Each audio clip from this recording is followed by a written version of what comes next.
Well, I got the used glove box in.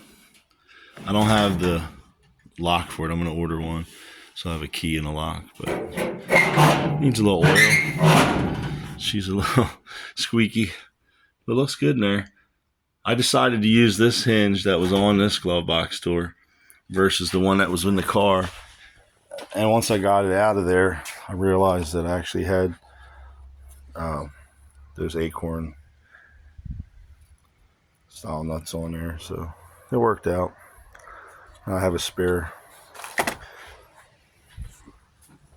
but took the hinges back off, greased them up, and I want to do like an OldKill quick tip real quick on this.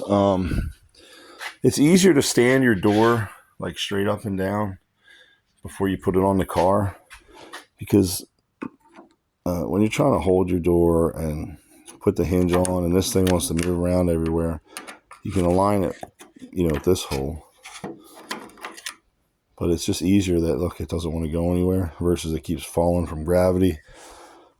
And then you got to get this, it's kind of heavy and awkward, and get that in there and try to line everything up. And you can see, like, once you get one, doesn't mean the other ones are lined up. To kind of find everything. So when you're trying to hold the door up or latch the door, let's say, and then fight all that, I just thought it's easier if you just tilt it,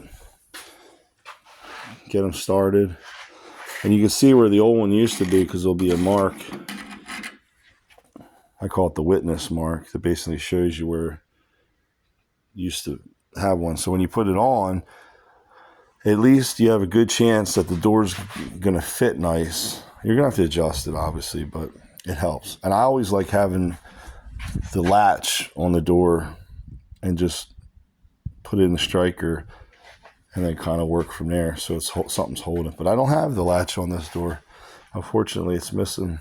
I got to get one. I forgot about that. So, yeah, I'm going to get this all tight and put the door back on. But I was excited that I got a glove box on there now.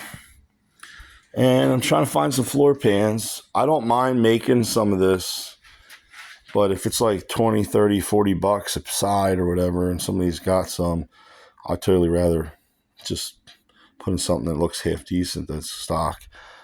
If it comes that I got to modify something because it's going to be a gasser, I need to say change my trans tunnel or whatever, I will. But I'm not looking for nothing perfect. But if somebody's got something, let me know. Put it in the comments or message it.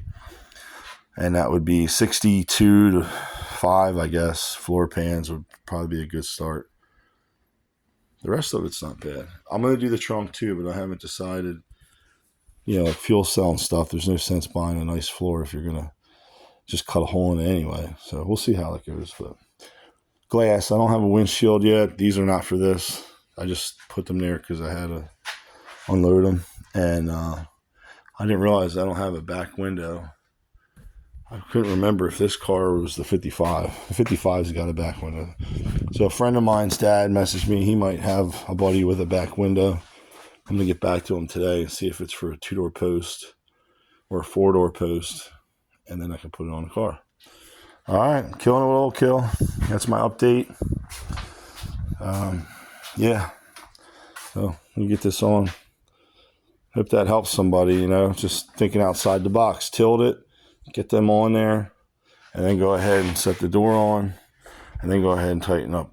And these are a little tricky too because they move on you.